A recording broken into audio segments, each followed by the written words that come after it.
The glass vase exploded against the fireplace before anyone understood what had happened. "Stop it! Stop it!" one little girl screamed. Lucas Sterling spun around just in time to see his 7-year-old twin daughters standing in the center of the living room, both crying, both shaking, both surrounded by broken glass. Emma had shoved Olivia. Olivia had thrown the vase. Now both girls were sobbing like their hearts were breaking. Lucas stormed forward. "Enough!" His voice thundered through the mansion. The girls froze instantly. They stared at him with wide, terrified eyes. For one painful second, Lucas saw the truth. They were not afraid of each other. They were afraid of him. The realization hit harder than any business loss ever had. If you enjoy emotional stories with life-changing twists, subscribe now, because this story is only getting started. Lucas Sterling had once been known as the happiest billionaire in the city. Young, brilliant, charming. He built a tech empire before 40. Owned towers, jets, magazines, and headlines. But none of those things mattered after one rainy night 2 years earlier. His wife, Clara, had died in a highway accident while returning from a charity event. Lucas survived. She didn't. Since that night, laughter had disappeared from Sterling Manor, especially from the twins. Emma stopped drawing. Olivia stopped singing. And Lucas stopped being a father. He provided everything money could buy: tutors, doctors, therapists, nannies, private schools, luxury vacations no one enjoyed. But he could not give what they needed most: himself. He buried himself in work, meetings, acquisitions, endless phone calls, anything to avoid grief, anything to avoid the empty side of the bed, anything to avoid seeing Clara's eyes in the faces of his daughters. Now he looked at the broken vase on the floor and felt disgusted. Not at them, at himself. "Go to your rooms," he said quietly. The girls ran upstairs. Not one of them looked back. Lucas stood alone in the giant room. Then a soft voice came from behind him. "Sir, may I clean this?" He turned. It was Elena, the new maid. She couldn't have been older than 30. Calm eyes, dark hair tied neatly back, plain uniform, gentle posture. She had worked in the house for only 3 weeks. Lucas barely noticed staff these days. He nodded stiffly. "Do whatever you want." As she bent to gather broken glass, she glanced toward the staircase. "They are hurting," she said softly. Lucas frowned. "You're here to clean, not analyze my family." She didn't react. "Yes, sir." She continued cleaning. And somehow that quiet dignity irritated him more than if she had argued. That night Lucas sat in his office staring at emails he couldn't read. He kept hearing Emma scream. He kept seeing fear in their eyes. He poured a drink. Then another. At midnight, he passed the twins' room. Their door was slightly open. Inside, both girls slept in the same bed, clinging to each other. They had fought like enemies, yet slept like survivors. Lucas leaned against the wall and closed his eyes. "I'm failing them," he whispered. The next morning began badly. Emma refused breakfast. Olivia threw cereal onto the floor. Their nanny resigned before noon. By afternoon, Lucas had canceled 2 board meetings and shouted at 3 executives. Everything was collapsing. Then he heard something impossible. Laughter. Small, bright, uncontrollable laughter. He froze in the hallway. It came from the old sunroom. No one used that room anymore. He moved quietly toward the sound and looked inside. What he saw stopped his breath. Elena sat cross-legged on the floor wearing a ridiculous paper crown. Emma wore another crown. Olivia wore a blanket like a royal cape. All 3 were drinking imaginary tea from plastic cups. And then the dragon said, Elena declared dramatically, "I refuse to eat vegetables." The twins burst into laughter so hard they fell sideways. Real laughter. Not polite smiles. Not forced reactions. Joy. Lucas gripped the doorway. He hadn't heard that sound in 2 years. Olivia noticed him first. Her smile vanished instantly. Emma looked too. Both girls straightened with fear. Elena rose calmly. "I apologize, sir. They asked me to play for 5 minutes." Lucas stared at the girls, then at her, then back again. He spoke slowly. "Continue." All 3 blinked. "Sir." I said continue. He turned and walked away before anyone saw the tears in his eyes. If this moment touched you already, like the video and comment where you're watching from. That evening, Lucas called the household manager. "Who hired Elena?" "You approved the staffing list, sir." "I don't remember." "She came highly recommended." "From where?" "A children's wellness center." Lucas paused. "What kind of center?" The manager checked notes. Recovery and emotional support programs. Lucas frowned. Why would someone with that background work as a maid? The next day, he watched from a distance. Elena never forced herself on the girls. She invited. They chose. Finger painting in the garden. Treasure hunts in the library. Reading stories with voices so dramatic even Lucas almost laughed. When Olivia became upset, Elena knelt to eye level and helped her breathe. When Emma withdrew into silence, Elena sat beside her without pressure until she spoke. No lectures. No bribery. No impatience. Just presence. Within 1 week, the twins changed. They ate better, slept better, smiled more. And for the first time since Clara's death, they ran through the halls like children. Lucas should have been grateful. Instead, he felt something stranger. Jealousy. They laughed with Elena more in 1 week than with him in 2 years.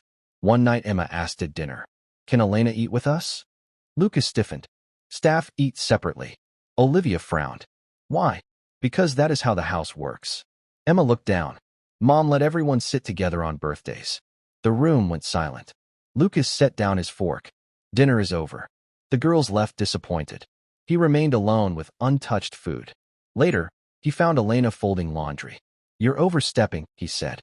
She looked up calmly. "How?" "They're becoming attached." "They already need attachment, sir. They need discipline." "No," she said gently. "They need safety." Lucas's jaw tightened. "Be careful." She met his gaze without fear. "You hired me to clean rooms. But your daughters are the ones asking to be seen." He walked out furious. Because she was right. Days later, Lucas attended a school meeting. He expected complaints. Instead, the teacher smiled. "Emma volunteered in class today." Lucas blinked. She hasn't spoken in groups for months. And Olivia sang during music period. He sat in stunned silence. On the drive home, he remembered Clara. "She always said children bloom when they feel secure," he murmured. That night, he stood outside the sunroom again. Elena and the twins were building a pillow fortress. "Password," Olivia demanded. Elena gasped. "I forgot." Emma crossed her arms. Then no entry. Lucas almost walked away. Instead, he cleared his throat. All three turned. Olivia grinned. "Daddy, what's the password?" He hesitated, then said the first foolish thing that came to mind. "Broccoli dragon?" The twins exploded laughing. "Approved," Emma shouted. They dragged him inside. For the next 20 minutes, Lucas crawled through pillows, got hit by stuffed animals, and laughed harder than he had since Clara died. When bedtime came, Emma hugged his neck. "Come tomorrow too." Lucas couldn't speak. He only nodded. That night, he went to thank Elena. She was in the kitchen making tea. "You did that on purpose," he said. She smiled faintly. "Did what?" "Created a game so they'd invite me. I simply left space." He studied her. "Who are you really?" She stirred the tea. "Someone who knows grief." Then she walked away. Lucas began noticing more. Her hands had tiny scars. She spoke 3 languages to delivery workers. She read psychology books after hours. She sent most of her salary somewhere overseas. Nothing about her fit. One afternoon, he searched her file. No social media. Minimal references. Private history. Suspiciously clean. He confronted her that evening. "You lied on your application." "No." "You omitted things." "Yes." "What are you hiding?" She inhaled slowly. "Nothing dangerous." "That is not an answer." She looked at him with sadness. "You're not asking because of security. You're asking because losing control frightens you." Lucas snapped. "You work in my house. And you live in a prison you built." He stared. No one spoke to him like that. Yet he couldn't fire her. Because every time he tried, he pictured the twins smiling. If you think Lucas needed to hear the truth, subscribe now, because the biggest twist is still coming. The next morning, Lucas received a call. His mother had collapsed. He rushed to the hospital. The twins stayed home with Elena. Hours later, doctors confirmed stress complications, but said she would recover. Lucas sat beside his mother's bed. She gripped his wrist weakly. "You're disappearing like your father did." He looked away. "I'm working." "You're hiding." Her words stung. "When Clara died, your daughters lost a mother," she whispered. "Must they lose a father too?" Lucas left shaken. When he returned home late, the mansion was dark except for soft light in the living room. He stepped inside quietly. The twins slept curled up on the couch. Elena sat nearby reading. She looked exhausted. "You stayed with them all day?" "They were worried about you." Lucas noticed a notebook on the table.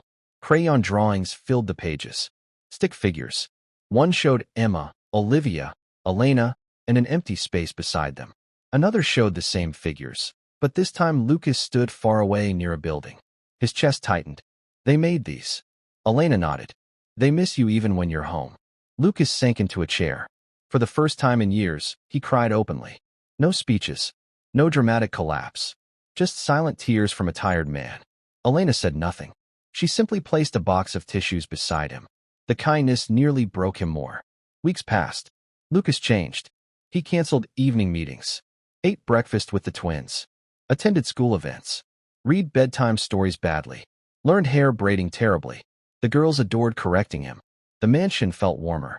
Then disaster struck. A gossip website posted photos of Elena leaving the house with the twins. Headline: Billionaire replaces late wife with maid. The internet exploded. Investors called. Board members complained. Commentators mocked. Lucas's PR team panicked. Remove her immediately, one advisor said. This is damaging. Lucas stared at the article, then at a photo of Elena holding Olivia's hand while Emma laughed beside them. The image looked more like family than scandal. He called Elena into his office. She had already packed a small bag. I understand, she said quietly. You're leaving? It would be easier for everyone. Emma's voice suddenly screamed from the hallway. No. The twins rushed in crying. You can't go, Olivia shouted. Emma clung to Elena's waist. Lucas looked at his daughters, shaking with fear of abandonment. Then he made the first fearless decision of his adult life. He faced his PR team. Get out. Sir. Now. They left stunned. Lucas turned to Elena. You are not leaving because strangers need gossip. She looked at him carefully. You're sure? No, he admitted. But I'm done living by fear. The twins cheered through tears. That night Lucas sat with Elena on the terrace. Tell me the truth, he said. All of it. She was silent for a long time, then spoke. My name is Elena Marquez. I know that. I was once Dr. Elena Marquez. He stared. A doctor. Child psychologist. Lucas blinked. I ran a trauma center in Barcelona. Why are you working here as a maid? Her eyes filled slightly. Because my son died. The night went still. He was 8, she whispered. A rare illness. I spent my life helping children heal while I could not save my own. Lucas had no words. After he died, I couldn't return to my clinic. Every child's face became his face. She looked toward the windows where the twins slept. So I left everything. Traveled. Worked quietly. Cleaned houses. Avoided who I was. Lucas felt ashamed of every suspicion. And when I saw your daughters, she said, I recognized grief wearing children's clothes. He swallowed hard. You healed them. No, she replied softly. You did, when you chose to return. He looked at her in awe. The maid who changed his house had once been one of the world's best child psychologists. Her secret changed everything. If this revelation shocked you, like the video now and comment if Elena should stay. The next month, Lucas made another bold move. He announced the Sterling Foundation for Grieving Families. Free therapy centers for children who lost parents. Scholarships. Support groups. Hospitals. He asked Elena to lead it. She refused immediately. I'm not ready. You're already doing the work. I'm cleaning windows. You clean hearts first. She laughed despite herself. Weeks later, the twins cornered her with handmade signs. Please say yes. Olivia added glitter everywhere. Emma added a badly drawn crown. Elena wiped tears. You two are impossible. Is that yes? They shouted. She nodded. The mansion erupted. Months later, the foundation opened its first center. News cameras gathered. Lucas stood at the podium with Emma and Olivia beside him. Elena stood a few feet away, elegant in a navy suit, no uniform. Reporters whispered in surprise. Lucas spoke clearly. When my wife died, I thought money could solve grief. It cannot. Presence can. Compassion can. Community can. He turned toward Elena. And sometimes healing arrives disguised as help. Applause thundered. He invited Elena to the stage. She hesitated.